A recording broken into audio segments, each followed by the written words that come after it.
And welcome back to Frankly Speaking. I'm your host, Frank. Ladies and gentlemen, tonight I'd like to talk to you about the idea of, household incomes in America and some of the struggles that everyday Americans face. The question of, also Catholics and how they govern their families in a secular society with secular sort of ethics of sorts that we all have to abide by. And I was watching this one cast earlier today, two gentlemen on the Catholic side talking about sort of the two income trap in America for families. And that is the idea that both men and women are both being sent out into the workforce in order to, make a living, provide for the household, and so be it in whatever capacity, which is, been an interesting conundrum within modernity, especially when we take a look at the state of the family today. I said it all along. I think, my generation, at least, that 80s generation I was raised with, that's where you began to see a lot of the sort of the daycare stuff and things like that, both parents being sent out to the workforce and children coming home to really empty homes. And with cable TV and porn that became mainstream, along with, again, the advancements and I guess, the rock music era that presented problems as well too. My generation was raised on cable TV, the porn industry and rock music, especially when parents were no longer there to supervise their children. And it becomes a problem. I've always believed that a parent needs to stay home.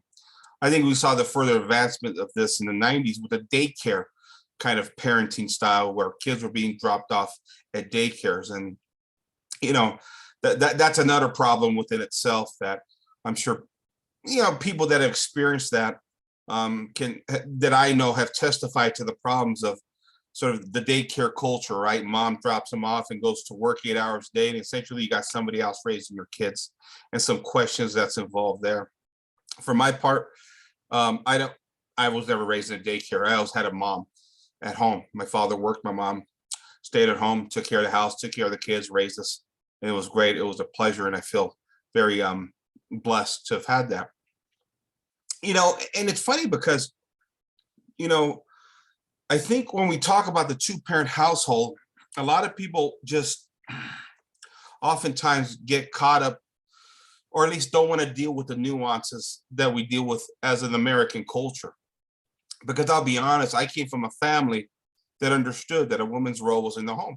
And quite frankly, women didn't want to work. Feminism never took hold in Sicily, at least for my parents' and grandparents' generation, right? I don't know how it is there now. I haven't been there in a few decades. But traditionally speaking, in my family, the women of previous generations, they didn't work. The men went out and worked.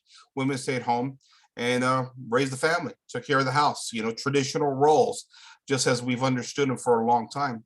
Not that women have never been in the workforce of sorts. It's just different now because we're a usury system, right? We're a perpetual debt system now.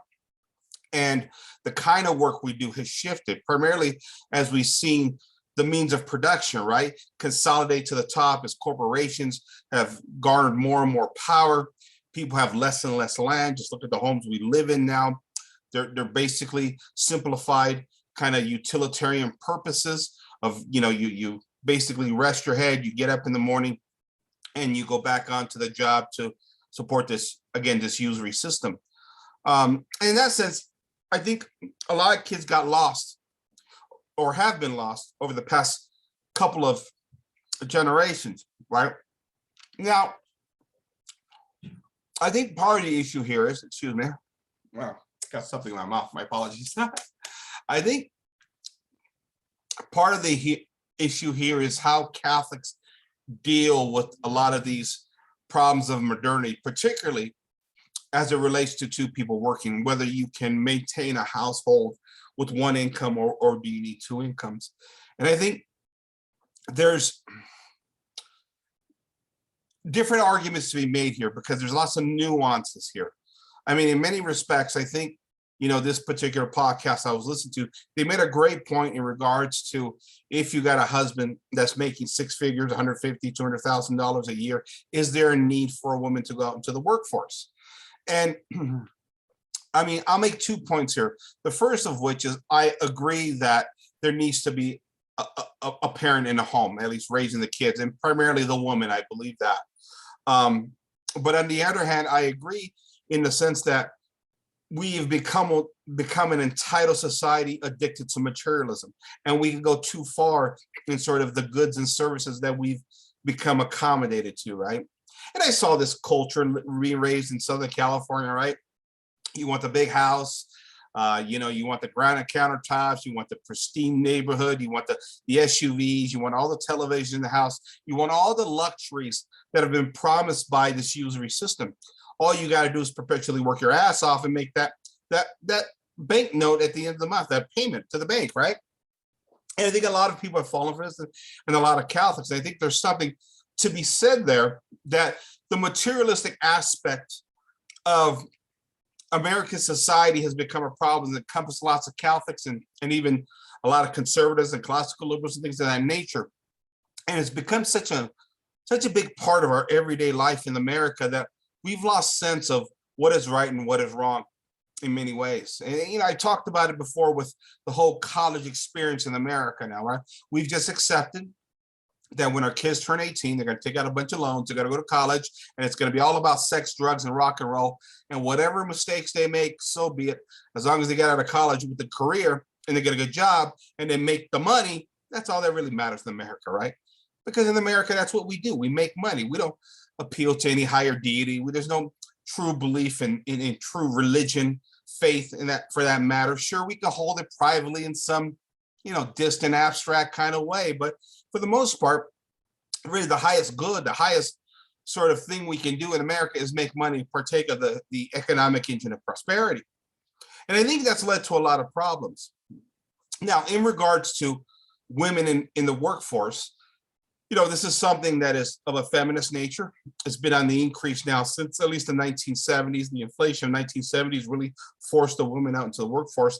And I have mixed feelings on this in the sense that I think feminism has risen and has convinced women to go out into the workforce and partake a bunch of things that really go against natural law. But a lot of it has been also the economy and how it has been built by the usury system, particularly the banking system, right? And this is something that a lot of times traditionalists and classical liberals don't want to talk about, because we see capitalism and free markets as the gold standard of economics. And we have to work within sort of the framework of this economic system. And that's where I have my disagreements here, because there are true injustices in our system that has contributed to women going out into the workforce. Now, for my part here, I know a lot of women that are in the workforce that are miserable being in the workforce. And we've all heard the stories, right? Young ladies now are being raised like men in many respects. They're in grade school and middle school and high school, and everybody's being prepared for a career in this economic system, because we already assume it's going to take at least two incomes to make it, to be able to afford a household. And lots of young ladies, they go to college and they're doing much better than young men are now in college, right? They got a 60% graduation rate for women in America now. Men are down to 40%, which presents another cultural problem for men, of course. But here are the young ladies, they're going to college, they go out, they get the job, they start making the money, and then they hit the age of 30, 35, and they realize now, their biological clock starts ticking, and now they want a family all of a sudden. And in the Midwest where I live, a lot of women feel duped. They feel betrayed by the feminist movement. That's why the feminist movement has never made that many inroads in a lot of the rural parts of the country, right? Because women were taught one thing, but that thing that they were taught went contrary to their nature. And that's why a lot of women that go to work every day are miserable. They're absolutely miserable. I mean, just do a general study of who's happier in society. It's men. Men are happier. And why wouldn't they be happier? All the responsibilities that traditionally men have has been taken away in a lot of ways. of being fathers, of raising children. We got pot, we got porn, we got video games all over the place. There's a lot of reason for men just to take it easy and relax and partake of the comforts of the world. But women are generally tend to be more miserable in our society. That's what a lot of the studies suggest. And why wouldn't it? Because they've picked up a lot of the burden that used to be of men's, right? And in many respects, you want to blame men for that, but you really don't. You blame the feminist movement that in a lot of ways superseded or changed sort of our natural roles in society, natural roles that the old world understood, right? The Catholic Church has always understood the proper place of roles for genders, but we've done away with that in liberal society now. And for that, women have paid the price. And what that is, women that have taken on the burden of not only raising children, raising families, and worrying about the bills and things of that nature. But now we got to deal with, pumping women with hormones, from contraception pills, so they don't have too many kids, because that may interrupt the career, or the after effects of abortion. Because again, contraception and abortion have become very convenient in the usury system, particularly when women now are being forced to partake of this usury system because we got the debt note to pay, right? It's a high banking note that's due at the end of the month. And pregnancy and children get in the way, right? This is why within modernity in the West now, population rates are collapsing. And if you look at the correlation between, again, when the pill was made over the counter in 1961 and fertility rates in the West, it's collapsed, and it's perfectly coincided with the pill being made over the counter. And of course, a few years later, you got abortion that's brought into the mix to help that out. And this is why, for example, in America, we're down to what, 1.7 kids per household now, which is 2.1 is replacement rate. And so as Americans, we're not even replacing ourselves, which presents a lot of social factors and social problems, I should say, and even some economic problems that are on the horizon. This is why we have to, again, import lots of immigrants that bring in different values, and ultimately why the culture kind of becomes unstable in a lot of ways, right? And though here comes liberalism with its pluralistic standards, tolerance, diversity, let's just all accept it. But there's problems within that realm, because it does fundamentally change the values of a nation. So here we are, as a population now, we've sent our women out into the workforce, and now you got a situation where society has been turned on its head with moral depravity, again, low birth rates, a war between the sexes, right? And there's always this, again, this comparative war between men and women. And as I've said before, to me, it's never been about a war between men and women. Because to me, men and women, understanding our natural roles through natural law, they're complementary creatures. They can both be glorious, sexes, I guess you could say, in regards to how our roles are properly formed. Now, don't get me wrong here. I mean, there's always been a battle and a struggle between men and women that goes all the way back to the garden. Our fall begins with, again, Eve, essentially tempting Adam in some respects. I know it was the serpent and that played a role too, but it begins with Eve. And it's been since that time that in many respects, women have struggled to understand not only the role, but to be subservient to a more patriarchal society, which the vast majority of human history, it has been. Men have done that. Men have built civilization. Now, women play a fundamental role. They raise our men, they raise our daughters as well too, don't get me wrong. But I think it's this in mind, our fallen nature, understanding the fallen nature of man, where women have struggled. And this is where the feminist movement has come in an attempt to, from their perspective, to level the playing field, right? And in many ways, I think not only is it a fallacy per se of the feminist movement, but I think the one thing that a lot of Catholics and trads and classical liberals don't like to acknowledge is that it's a fallacy of classical liberal civilization. Now, let's talk about this for a second, because you can sit here and tell me that women belong at home. Women need to be home raising children and doing their, again, femininely kind of duties at the house. The problem here is that nobody wants to acknowledge that by the very nature of our secular culture, we have diminished the roles of proper justice and order in society that God revealed to us through sacred tradition.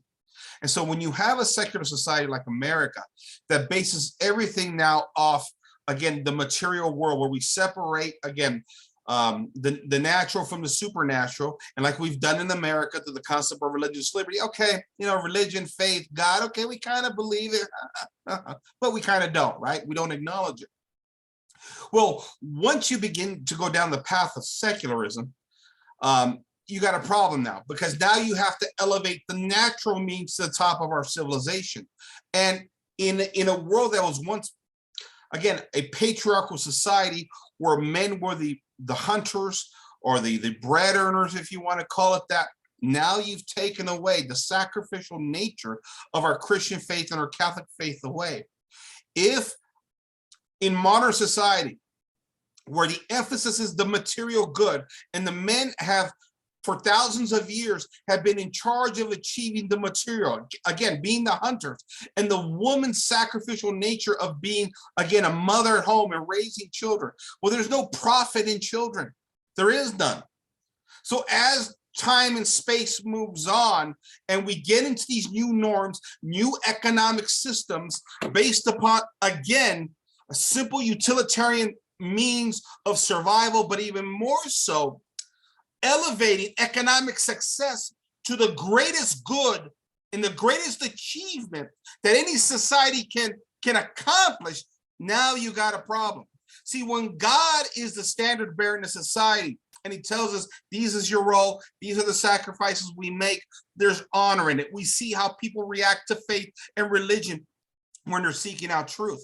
But in a society that has diminished the role of God, diminished eternal truth, diminished sacred tradition, and now we say, just go out there and go make the money and achieve material success. What is a woman in this society supposed to do? What are you supposed to do? You're going to tell her to stay home and raise children, when in fact, the greatest achievement you can accomplish in America is to go out there and make the money, because that's what we're taught from both the left and the right. Really, the right preaches that a lot, right? You pull yourself up by your bootstraps. And why is America the greatest country in the history of the world? Because we got the economic and your prosperity. We go around the world spreading democracy, and all we want to do is do a business deal, shake hands and do a business deal. We don't want to fight you in wars. The right taught me when I was in the political right. We want to do business with you, right? Because it is this prosperity that makes America great. And through this prosperity, we spread freedom and liberty, right? This was the mantra of the political right. The types of Rush Limbaugh, Sean Hannity, if you listen to those guys for as long as I did, this was their mantra. They elevated economic success, materialism to the highest echelons of American society. And here are women who for thousands of years under sort of Christian rule or Christian philosophy were raised to, were brought up to raise children and raise families. These things are not profitable. So in many respects, feminism is a byproduct of classical liberal civilization. It was only a matter of time that women were going to say, wait a minute, wait a minute. Why am I at home raising a bunch of kids, which is not profitable, which is not even deemed as a value anymore in society? In Catholic society, raising children, being a mother was valued, right? But in classical liberal society, is motherhood valued? Is raising children valued, and the sacrifices that come along with raising children? No, it's not. It's the men out there that are making money, because we have this transition, again, from the old Catholic world into the liberal world, right? Post-Enlightenment society, right? That lasts for a while because you got the fumes of Catholicism that are still governing through culture, right? And as liberalism begins to encroach and sort of, reach out and stick its tentacles into everything, it was only a matter of time that women were going to say, wait a minute, I'm a shit citizen according to this system of governance, according to this economy. I have no inherent value. There's no point in me staying home and raising my kids because I can't be that good citizen. I can't achieve the utopia of this liberal society. This made sense in the Catholic society, but it doesn't make sense now. I got to go to college. I got to climb up the economic engine of prosperity. I got to make money because our secular society says and encourages and propagandizes us to believe that is the greatest accomplishment that a person can achieve, men or women. So here we are, right? In 2022, the family has been destroyed. The culture is a rotten pile of crap. The political system is corrupt as can be. And now we have Catholics. And oftentimes these Catholics fall in the classical liberal camp are telling women, stay home, stay home. Well, wait a minute. What are the standards by which we govern ourselves? Now, within the realm of Catholicism and Catholics, especially traditionalist communities, listen, we kind of get it. We kind of see it. It's a little different there, right? But a lot of these trad Catholics have been caught up sort of in this ideology of leftism and classical liberalism. The problem I have is if you're going to blame Catholics at home because they're sending the women to the workforce and the husband's not taking charge of his home, fine. There's problems there. But you have to start by acknowledging that classical liberal civilization is a problem here, that liberalism is at the core root of this problem. I mean, if you're going to tell me that feminism has encompassed many households, even within traditional communities, fine. There's no disagreement there. But this is what this particular culture, a secular culture based on the premises of liberalism, has given us. If you don't deal with the problem of liberalism, you can't blame people when they buy it hook, line, and sinker, right? I mean, are you seriously going to sit here and say, sorry, ladies, the men can go out there and make the money and be the greatest citizens within the realm of this culture, and you have to stay home and raise a bunch of kids, and you can't accomplish what today's modern liberal society considers rising up to the greatest echelons of our culture and being a great American? You wonder why contraception and abortion came about when they did? Because they were perfectly designed to facilitate the usury system. That's the irony of it all, of an economic system that is godless to the core and says, go out there and make the money. And if the kids are a problem, guess what? Abort them or just contracept yourself. That's what we do in America, right? Because the economic engine of prosperity, apart from eternal principles of truth, that's what matters. That's the altar we worship at. So there's lots of problems here with some of these arguments. Now, I agree with a lot of them. Listen, if you got the Catholics at home that are making, six figures, $150,000, $200,000 a year, but the wife wants to go out because she wants to buy the Mercedes Benz or have the fancy luxuries, things like that, there's problems there without a doubt. But see, again, that's classical liberal sort of idealism, right? The hypothetical question that we bring into the realm of Catholicism. The problem that most people face, and I wish somebody will deal with this, either traditionalists or even classical liberals, is what about the underclass? What about a middle class, a lower middle class, who's being crushed, who have to have their wives work at this point in history? See, that's what nobody wants to deal with, right? We want to say the economic engine of prosperity, the greatest of all time, the money, look at us, we're great, we're number one, pom lady. That's all we want to say. But when the system is threatened, primarily the principles of free markets, that's where a lot of the trads, a lot of classical liberals go hiding, and they don't address the real struggles of everyday people in this country, right? Inflation is just now one example that we're going to be dealing with as the lower middle class now gets crushed. But this has been going on for a long time, and nobody really want to deal with this problem, right? Because whenever we brought up the idea, well, maybe these corporations consolidating all this power, maybe it's not healthy. Freedom, liberty, freedom, you can't touch that because that's freedom and liberty. That's the response. But what is interesting to me, that while many integralists and many, what is it called, distributors were talking about, listen, when the land is gone, when man can't work on his land and own the tools of his trade, he really loses his freedom in a lot of ways. Now, that's not to say that an employee-employer-based sort of work environment is wrong or bad, but when we're not even given the option to own the land, as we've seen how expensive it's become now, and people are now thrown into this employer-employee kind of relationship exclusively, where they own nothing anymore. That's where we begin to have a lot of the breakdown of the culture and the family. And really, in many respects, the households now are dictated by corporations and what they determine to be market value. Now, 10 years ago, this would have been crazy. Classical liberals would have laughed at me if I would have talked about this 10 years ago. But here's the kicker. Here's the kicker, right? And they're never going to answer this question, by the way, because I was on the right. When I talk about the means of production and the consolidation of power by corporations, see, that's already a monkey wrench in the whole free market capitalism thing. But it's been conservatives, classical liberals recently that have said, we got a problem with the corporations. We got a problem, right?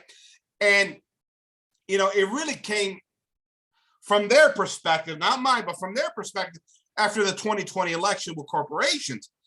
And my point has always been, this has been coming down the pipe, but here's where it really comes, because you got this thing right now where many classical liberals and traditionalists are invested in the system, and they will defend the system until it ends, because we're a nation built off ideology and ideologies, right? It just depends what camp you want to fall into, right? It's like with me, I'm Italian.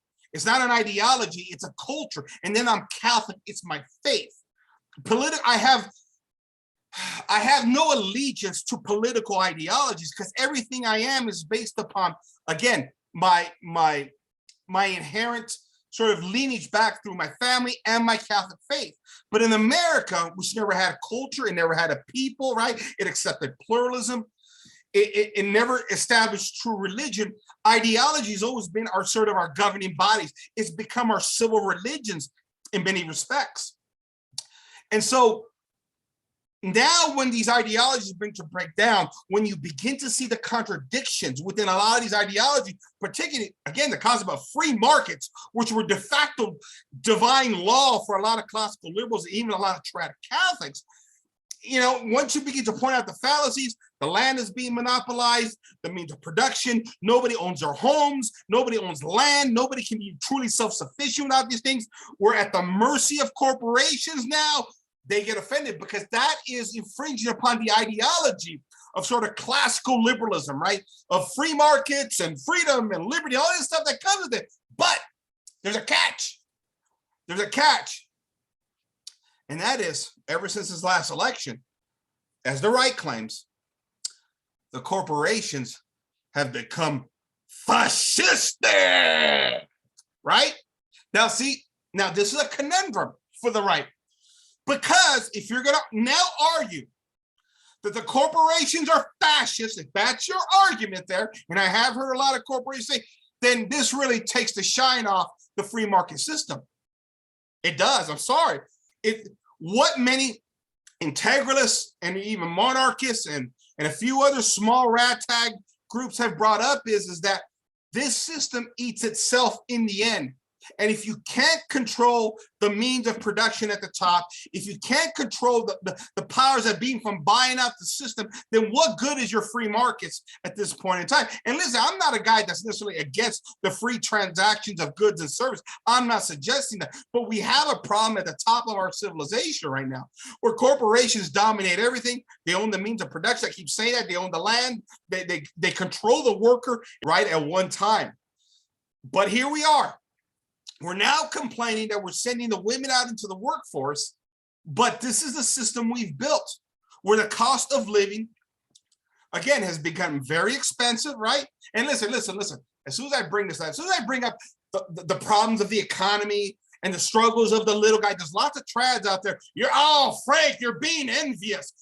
Accept your suffering that the Lord has given you. It's like we can't even talk about what true justice is, right? They pull out the envy card. I swear I've had that happen to me. I'm not even lying. I've had it happen to me. And what's interesting is that it's almost as if they're putting up an argument that fighting for the side of justice is somehow inherently wrong. Now, I can accept God's permissive will of what the situation is, but that doesn't mean we stop fighting for true justice, right? right? Because again, once you start bringing up the contradictions of the free market system and what it's led to these corporations rising to the top and taking all this power, that really busts balls for a lot of people that have found their niche in the system, and a lot of trad Catholics have, and a lot of classical liberals have. They don't want that system interrupted at all. So they will bring up, in order to defend themselves from the corruption version of the system, right? From the fascistic, as they would say, the fascist system of the corporations, they will come out and defend it and accuse you of envy and jealousy and all kinds of other names in order to protect the system itself. When in fact, it's okay to suggest there's problems in the system, and it's okay to talk about what true justice is in the midst of these economic systems. So now you want to tell me, well, women going out into the workforce is a bad thing. Let me tell you something. The guy making $150,000 and $200,000 a year, and his wife goes out to the workforce for extravagance and the extra materialism that comes with it. Fine. You want to say that's a sin? Fine. I got no problem with that. But the vast majority of middle-class workers, listen, the average household income, I believe, is like $60,000 a year. That's it, $60,000. And I'm going to tell you right now, in this economy, in these times, $60,000 ain't a lot of money. You can't raise a family. And you wonder why contraception and abortion are here? Contraception and abortion are a byproduct of that economic system. They're a byproduct of classical liberal civilization. They have to, because you cannot raise big families on such a small income, especially when the land and the means of production and ultimately the tools of the trade have been robbed from everyday people, because we've gone up this economic system of corporations that begin to dominate, all in the name of free markets. Right? What do you do with that? What do you do with that? That's my question. So why are women going into the workforce? The exception, the hypothetical of the six-figure household, I don't care about that, to be honest with you. We can have a discussion on it, but what I care about is the average American, the husband that needs his wife in the workforce, the husband who actually has a heartache, a husband who struggles with watching his wife go to work, because there's many men that don't want their wives working, and there's many women that don't want to work, but we've been forced into the system. Again, the system that the classical liberals gave us, the system that the classical liberals and even some Catholic tribes, pom-pom, we're number one, we're the greatest of all time, red, white, and blue, blah, blah, blah. This is the problem. When we get to a point where the system is corrupt itself, you will see a lot of people defend ideology rather than talking about what true justice is, right? We can talk about the merits of free markets, the free exchange of goods and services, but what happens when that power consolidates at the top? Is there any answers to that? Other than screaming fascism, fascism, fascism, which is what the right is now arguing. Apparently there's no answer to this, right? So, I mean, you want to go after women going into the workforce, you got to set up a culture and a society and an economic system that's, more accommodating to women to want to stay home. You might want to give them incentive to stay home. We haven't done that in this economy. We haven't. And most people are now struggling just to pay the banknote, right? I mean, look at the cost of housing alone. Look at the cost of rent. Rent's even higher than a market. I used to have Catholics tell me, oh, if you're complaining about the high cost of housing, go rent. Rent is now higher than actually having a mortgage, right? This is also taking into account the expensive cost of education and healthcare. That's absolutely devastating. Healthcare is out of control at this point in time. And this is why we need that sort of employee-based economic system, because if people had to pay out of their pocket what healthcare costs at a private sector, most families couldn't do it. They go broke and wouldn't do it. We need, again, the corporate sector to subsidize the healthcare to the vast majority of Americans, because the vast majority wouldn't be able to afford it. I go back to one of the things I've talked about a lot too, the tax return, the tax refund every year, where we're giving out, again, child tax credits and earned income tax credit, that big welfare check that most Americans get at the end of the year. I'm going to tell you guys, there's a lot of families out there in that, again, $60,000 range that wouldn't make it without that big tax refund at the end of the year. Here come the classical liberals. You're stealing from your neighbor. You're robbing from your neighbor. You shouldn't take that welfare check. You got to go out there and pull yourself up by your bootstraps.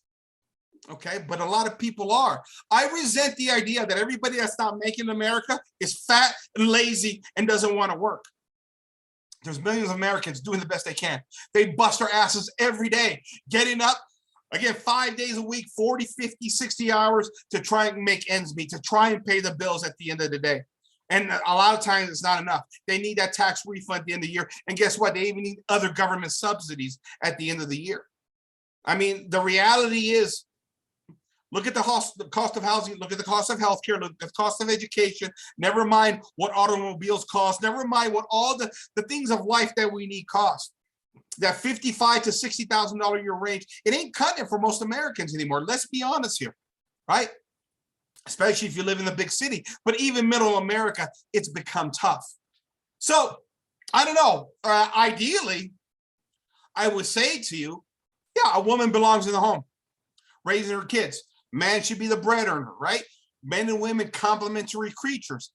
But we live in a society that doesn't incentivize any of it. It incentivizes women to kill their babies and contracept themselves, because we've removed principles of eternal truth at the top of our civilization. We created a secular society based upon secular principles of liberalism, and this is what those principles have given us. And until trads and classical liberals start to admit that maybe there's a problem omitting God, the one true God, through sacred tradition, through the 2,000-year knowledge of the faith, maybe omitting those things were a problem. And here comes feminism responding to the material needs of a solely material world that the classical liberals gave us. Bottom line is, most women have to work. And it hurts men, it hurts women, it hurts children, it hurts everybody. So I don't know. I mean, I understand there's some nuances there. I think you probably need to analyze every situation more in depth, right? But I'm telling you, don't deal with the hypothetical about the six-figure family. Deal with the people on the ground that are truly struggling, because that's a byproduct of an economic system that has become wayward, that's problematic, and that a lot of classical liberals and trad Catholics still support, and it's a problem.